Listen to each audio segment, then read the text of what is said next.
Stell dir einen ganz normalen Dienstagmorgen vor. Du sitzt mit deinem Kaffee da und wirfst einen Blick auf dein Investmentkonto. Etwas fällt auf. Während du gestern 8 Stunden gearbeitet hast, hat dein Portfolio $412 Gewinn gemacht. Nach Steuern blieben dir von deinem Arbeitstag etwa $320. Dein Geld hat mehr verdient als du. Und in diesem Moment wird dir klar, das war kein Zufall. Es passiert immer öfter. Deine Erträge beginnen, dein Gehalt regelmäßig zu überholen. Rein theoretisch könntest du morgen nicht zur Arbeit gehen und trotzdem Geld verdienen. Noch nicht genug zum Leben, aber die Linien haben sich gekreuzt. Dein Geld arbeitet härter als du. Dieser Moment hat einen Namen, der Crossover-Punkt. Und genau das ist beunruhigend. Die meisten Menschen arbeiten 40 Jahre, ohne jemals zu wissen, dass dieser Punkt überhaupt existiert. Sie tauschen Zeit gegen Geld, bis sie 65 sind, und dann hoffen sie. Am Ende bleiben ihnen die staatliche Rente und das, was sie irgendwie zur Seite legen konnten, gerade genug über die Runden zu kommen. Doch es gibt einen anderen Weg. Eine mathematische Unvermeidlichkeit, die, sobald man sie versteht, jeden verdienten und jeden ausgegebenen Euro verändert. Ich beschäftige mich seit Jahren mit unsichtbaren Schwellen, die den Übergang von finanzieller Abhängigkeit zu echter Kontrolle markieren. Wenn du das Gefühl hast, auf einem Laufband zu rennen, das ständig schneller wird, dann kennst du dieses Problem. Wenn du nach Freiheit suchst, dich aber in allgemeinem Finanzgerede verlierst, bist du hier richtig. Denn heute geht es nicht um Spar-Apps oder 5 Euro weniger für Kaffee. Es geht um ein konkretes Datum. Einen Tag im Kalender, den du berechnen kannst. Den Moment, an dem du das Spiel nicht mehr mitspielst, sondern verstehst. Genau das macht diesen Crossover-Punkt so mächtig. Ist keine Philosophie und kein mentaler Trick, das ist keine vage Vorstellung von finanzieller Freiheit. Es ist ein konkreter, berechenbarer Punkt. Mathematisch unvermeidlich, wenn bestimmte Dinge über Zeit konsequent umgesetzt werden. Die Idee stammt aus einem Buch aus den frühen 90er Jahren und gehört zu den wichtigsten Konzepten der Finanzwelt, über die kaum jemand spricht. Um das zu verstehen, musst du 2 Linien kennen, die sich in deinem Leben ständig bewegen. Die erste Linie sind deine Ausgaben. Diese erste Linie zeigt, was dein Leben jeden Monat kostet. Miete oder Kredit, Essen, Transport, Versicherungen, Freizeit, alles. Für viele Haushalte liegt dieser Betrag irgendwo zwischen $5.000 und $6.000 im Monat, abhängig von Ort und Lebensstil. Die zweite Linie ist dein Investmenteinkommen, das, was dein Geld für dich erzeugt, durch Dividenden, Zinsen und Wertsteigerung. Für die meisten Menschen ist diese Linie am Anfang fast flach, bei 0. Wenn dir das bekannt vorkommt, lohnt es sich, diesem Gedanken weiter zu folgen. Ein Sparkonto mit 3%, das 10 Euro im Monat abwirft, verändert nichts. Aber genau hier liegt der Denkfehler. Wer über Zeit konsequent investiert, sieht, wie diese zweite Linie sich langsam nach oben biegt. Anfangs kaum sichtbar. Doch Zinseszins wirkt exponentiell. Das Wachstum beschleunigt sich. Diese Einkommenslinie steigt nicht schräg nach oben, sie krümmt sich. Und je länger du dabei bleibst, desto steiler wird sie. Wenn du das einmal verstanden hast, siehst du Zahlen nicht mehr gleich. Der Crossover-Punkt ist der exakte Moment, in dem deine Investmentlinie über deine Ausgaben steigt. Wenn das passive Einkommen aus deinem Portfolio mehr abwirft, als du zum Leben brauchst. Arbeit wird optional, weil dein Geld dein Leben trägt. Egal, ob du morgens zur Arbeit gehst oder nicht. Genau hier wird Mathematik spannend. Nehmen wir reale Zahlen. $4.000 monatliche Ausgaben, also 48.000 im Jahr. Bei einer sicheren Entnahmerate von 4% ergibt sich ein klarer Zielwert. Wenn du diesen Punkt für dich berechnen würdest, wie selten diese $48.000 dauerhaft aus einem Portfolio zu entnehmen, bräuchtest du rund 1,5 Millionen investiert. Das ist deine persönliche Crossover-Zahl. Und ja, der erste Gedanke ist fast immer derselbe. 1,2 Millionen. Unmöglich. Aber genau hier lohnt es sich, die Rechnung wirklich durchzugehen. Nehmen wir ein realistisches Szenario. Du bist 30 Jahre alt, verdienst 60.000 im Jahr und investierst monatlich $500 bei einer durchschnittlichen Rendite von 8%. Die Frage ist nicht, ob das reicht, sondern wie lange es dauert. Selbst mit einer Rendite unter dem historischen Durchschnitt ergibt sich folgendes Bild. Nach 10 Jahren, mit 40, liegt das Portfolio bei etwa $91.000. 4% davon entsprechen rund 3.600 im Jahr oder 300 im Monat. Im Vergleich zu monatlichen Ausgaben von 4.000 ist das kaum spürbar. Die Linien liegen weit auseinander, doch der Verlauf ändert sich. Nach 20 Jahren, mit 50, stehen etwa 275.000 Dollar zur Verfügung, rund 11.000 jährlich oder 900 im Monat. Noch nicht ausreichend, aber der Abstand schließt sich nun deutlich schneller. Nach 25 Jahren liegt das Portfolio bei etwa 430.000 Dollar. Das entspricht rund 17.000 im Jahr oder etwa 1.400 im Monat. Ab hier wird die Kurve deutlich steiler. Nach 30 Jahren, mit 60, erreichst du ungefähr 670.000 Dollar, fast 27.000 jährlich. Du hast damit mehr als die Hälfte deines Crossover-Punkts erreicht und generierst über 2.000 Dollar passiv.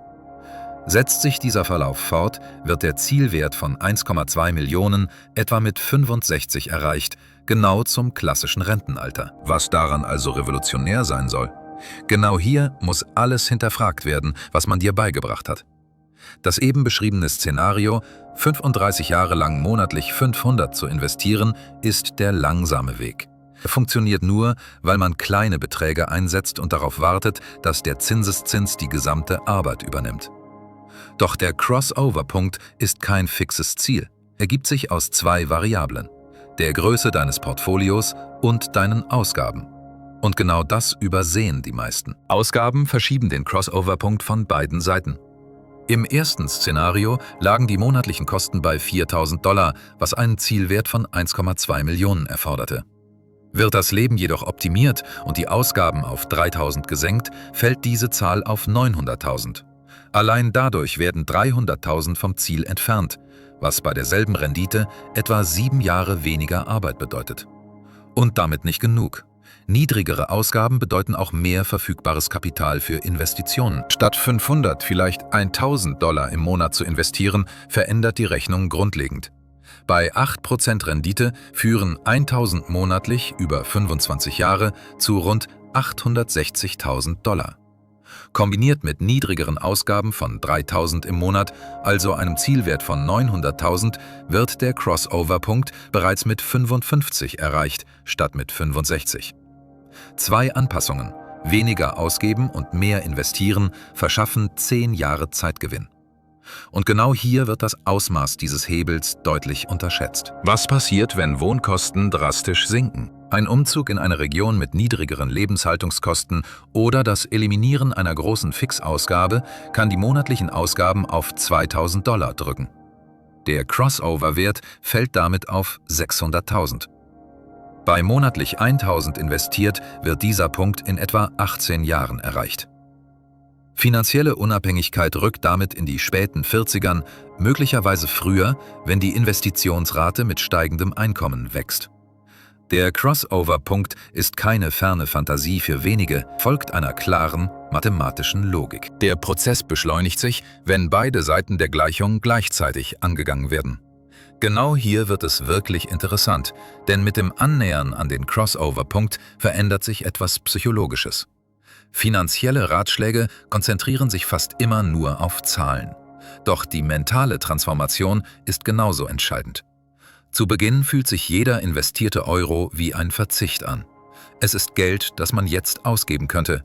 Man verschiebt Bedürfnisse auf Grundlage eines abstrakten Versprechens über die Zukunft. Anfangs fühlen sich diese Versprechen fern an. Ehrlich gesagt ist es frustrierend. Kleine Beträge, ein Plus von 30 an einem Tag, ein Minus von 50 am nächsten. Der Crossover-Punkt wirkt unerreichbar. Doch mit wachsendem Portfolio verschiebt sich etwas. Es gibt eine psychologische Schwelle. Für viele liegt sie zwischen 50.000 und 100.000. Ab diesem Moment fühlt sich das Vermögen real an. 2% sind keine Kleingeldbewegung mehr, sondern 1.000 oder mehr. Zum ersten Mal wird der Zinseszins spürbar. Plötzlich wirkt Geld nicht mehr statisch. Es arbeitet. Es bewegt sich. Und noch bevor der Crossover-Punkt erreicht ist, verändert sich das Verhältnis zur Arbeit. Das ist der sogenannte Freiheitsgradient. Finanzielle Unabhängigkeit wird oft als binär gesehen. Entweder man ist abhängig vom Job oder nicht. In der Realität fühlt es sich anders an. Mit wachsendem Investmenteinkommen entsteht Freiheit schrittweise. Bei 500 im Monat ist zum Beispiel die Autofinanzierung passiv gedeckt. Bei 1000 im Monat sind Autozahlung und Lebensmittel gedeckt. Bei 2000 sind die meisten laufenden Ausgaben außerhalb des Wohnens abgedeckt. Jeder Meilenstein erweitert den Handlungsspielraum, erhöht die Verhandlungsmacht und die Fähigkeit, Nein zu sagen. Die Vorteile beginnen lange, bevor sich die Linien vollständig kreuzen. In der FIRE-Bewegung gibt es dafür einen Begriff: Coast FIRE. Er beschreibt den Punkt, an dem bereits genug investiert ist, sodass kein weiterer Beitrag nötig wäre. Allein durch Zinseszins wächst das Portfolio bis zum Crossover-Wert, selbst ohne weitere Einzahlungen, bis zum klassischen Rentenalter. Rechnen wir es durch. Mit 30 Jahren sollen mit 60 rund 1,5 Millionen erreicht werden, also in 30 Jahren bei 8% Rendite. Rückwärts gerechnet wären dafür etwa 150.000 investiert nötig. Wer mit 30 bereits 150.000 angelegt hat, befindet sich im Coast-Fire-Zustand. Ab diesem Punkt eröffnen sich neue Optionen: weniger arbeiten, einen schlechter bezahlten Job wählen oder schlicht keine weiteren Beiträge leisten. Man könnte ab diesem Punkt sogar aggressives Investieren zurückfahren und Mittel für Erlebnisse nutzen. Die Altersvorsorge ist rechnerisch abgesichert. Das Ticket ist gelöst. Dennoch ist Zurückhaltung angebracht. Weiter zu investieren führt schneller zur vollständigen finanziellen Unabhängigkeit und schafft mehr Spielraum für Fehler. Das Verständnis von Coast FIRE zeigt jedoch, dass der Crossover-Punkt Optionen eröffnet, lange bevor er tatsächlich erreicht wird. Eine Umfrage aus dem Jahr 2022 ergab, dass 57% der Amerikaner glauben, dieses Ziel niemals zu erreichen. Viele Menschen glauben, niemals komfortabel in Rente gehen zu können. Doch die meisten von ihnen haben ihren Crossover-Punkt nie berechnet. Sie wissen nicht, dass es eine konkrete Zahl gibt, auf die sie hinarbeiten können, und dass es klare Maßnahmen gibt, dieses Ziel schneller zu erreichen. Stattdessen leben sie mit einer diffusen Sorge vor einer unbestimmten Zukunft, ein Zustand, der psychologisch lähmt. Konkrete Zielzahlen tun das nicht. Bevor es weitergeht, müssen einige Einwände angesprochen werden. Denn der erste Gedanke ist oft derselbe: Der Aktienmarkt ist volatil, und was ist mit Crashs? Was ist mit Inflation? Was ist mit all den Dingen, die schiefgehen können? Das sind berechtigte Fragen. Niemand sollte so tun, als wäre der Weg zum Crossover-Punkt eine gerade Linie. Das ist nicht. Marktrückgänge gehören dazu. Dein Portfolio wird irgendwann 20, 30 oder sogar 40% verlieren. Ein Bärenmarkt tritt im Schnitt etwa alle 4 Jahre auf, mit einem durchschnittlichen Rückgang von rund 33%. Das ist normal. Das ist erwartet. Und genau deshalb ist es bereits in der langfristigen Durchschnittsrendite von 8% enthalten. Wer diese Zusammenhänge versteht, reagiert anders, wenn es passiert. Diese Durchschnittswerte berücksichtigen bereits alle Crashs, Rezessionen und Paniken des letzten Jahrhunderts. Entscheidend ist, dass während der Aufbauphase kein Geld entnommen wird. Wenn der Markt einbricht, wird weiter investiert. Es werden mehr Anteile zu niedrigeren Preisen gekauft, was den Weg zum Crossover-Punkt trotz eines vorübergehenden Rückgangs des Portfoliowerts beschleunigt. Regelmäßiges Investieren durch Abschwünge hindurch gehört zu den wirkungsvollsten Mechanismen für Vermögensaufbau bei normalen Anlegern. Voraussetzung ist, nicht panisch zu verkaufen. Genau deshalb ist das psychologische Verständnis des Crossover-Punkts so entscheidend. Das Portfolio wird nicht aus Neugier oder Angst beobachtet. Es geht darum, die Lücke zwischen 2 Linien zu verfolgen und zu wissen, dass temporäre Rückschläge die mathematische Richtung nicht verändern. Auch die Inflation ist berücksichtigt. Die 4% Entnahmeregel wurde genau dafür entwickelt. Die ursprüngliche Trinity-Studie testete Portfolios über historische Zeiträume hinweg, einschließlich Phasen hoher Inflation. Diese Tests umfassten auch Phasen hoher Inflation und die 4%-Regel hielt stand. Darüber hinaus gelten Aktien historisch als wirksamer Inflationsschutz, da Unternehmen ihre Preise mit der Inflation anpassen, was sich in Gewinnen und Aktienkursen widerspiegelt. Der persönliche Crossover-Wert steigt mit der Inflation, doch auch das Portfolio wächst mit. Beide Größen entwickeln sich langfristig in etwa parallel. Gibt es Risiken? Natürlich, die Zukunft ist ungewiss. Doch die Alternative besteht darin, nie zu investieren und vollständig davon abhängig zu bleiben, Zeit gegen Geld zu tauschen. Bis man körperlich nicht mehr arbeiten kann, nichts zu tun ist nicht weniger riskant. Es ist riskanter. Man tauscht Anlagerisiko gegen Langlebigkeits-, Gesundheits- und Arbeitsmarktrisiken. Der Unterschied beim Crossover-Ansatz ist klar. Er basiert auf einem mathematischen Plan, der für jeden funktioniert hat, der ihn konsequent umgesetzt hat. Wenn dir diese Perspektive hilft, lass eine kurze Rückmeldung da oder unterstütze den Kanal. Denn jetzt geht es darum, dieses Wissen in Handlungen zu übersetzen. Der erste Schritt ist, deinen aktuellen Stand zu berechnen. Der nächste Schritt ist klar. Bestimme deine tatsächlichen monatlichen Ausgaben. Nicht das, was du glaubst, sondern das, was sie wirklich sind. Gehe 3 Monate Kontoauszüge durch und addiere alles. Ehrlich. Die meisten stellen fest, dass sie 15 bis 20% mehr ausgeben als angenommen. Das ist deine Ausgangsbasis. Multipliziere diese monatlichen Kosten mit 12, um die jährlichen Ausgaben zu erhalten. Multipliziere diese Zahl anschließend mit 25. Das ist dein persönlicher Crossover-Wert bei einer 4% Entnahmeregel. Schreib ihn auf. Diese Portfoliogröße würde Arbeit für dich optional machen. Danach prüfen aktuellen Stand. Ziehe nun deinen aktuellen Investmentstand von deinem Crossover-Wert ab. Das ist deine Lücke, die Distanz zwischen deinem jetzigen Punkt und finanzieller Unabhängigkeit. Bestimme anschließend, wie viele Jahre es dauert, diese Lücke mit deiner aktuellen Spar- und Investitionsrate zu schließen. Dafür gibt es Online-Rechner oder die klassische Zinseszinsformel. Entscheidend ist Ehrlichkeit darüber, wie viel du tatsächlich jeden Monat investierst. Der nächste Schritt ist der wichtigste. Überlege, wie sich dieser Zeitrahmen beschleunigen lässt. Die Beschleunigung entsteht durch konkrete Hebel. Einkommenssteigerung durch Jobwechsel, Nebenprojekte oder Kompetenzaufbau. Ausgabensenkung durch Wohnoptimierung, Standortwechsel oder das Eliminieren stiller Kosten. Einmalige Zuflüsse wie Steuererstattungen, Boni oder Erbschaften können investiert statt konsumiert werden. Jede investierte 1000 bringt dauerhaft etwa 40 im Jahr. Jede Reduktion von 100 bei den monatlichen Ausgaben senkt das benötigte Ziel rund 30.000. Entscheidend ist ein Perspektivwechsel. Jede Ausgabe hat 2 Kosten. Jede Ausgabe hat eine zweite, unsichtbare Kostenart, die Zeit bis zum Crossover. Wer ein Auto für 30.000 statt für 15.000 kauft, gibt nicht nur 15.000 mehr aus, verschiebt den Crossover-Punkt nach hinten. Bei 8% Rendite verdoppelt sich dieser Betrag etwa alle 9 Jahre. Aus 15.000 werden nach 9 Jahren 30.000, nach 18 Jahren 60.000 und nach 27 Jahren 120.000. Diese Entscheidung kostet nicht Geld, sondern Monate oder Jahre an Freiheit am Ende des Lebens. Das bedeutet nicht, nie Geld für Dinge auszugeben, die Freude bereiten. Es geht darum, den tatsächlichen Tausch zu verstehen. Geld ist nicht nur Geld, es ist zukünftige Zeit. Es sind die Monate, die man arbeitet, obwohl man frei sein könnte. Der Crossover-Punkt macht diesen Tausch sichtbar und messbar. Und sobald man ihn erkennt, lässt sich nicht mehr ignorieren.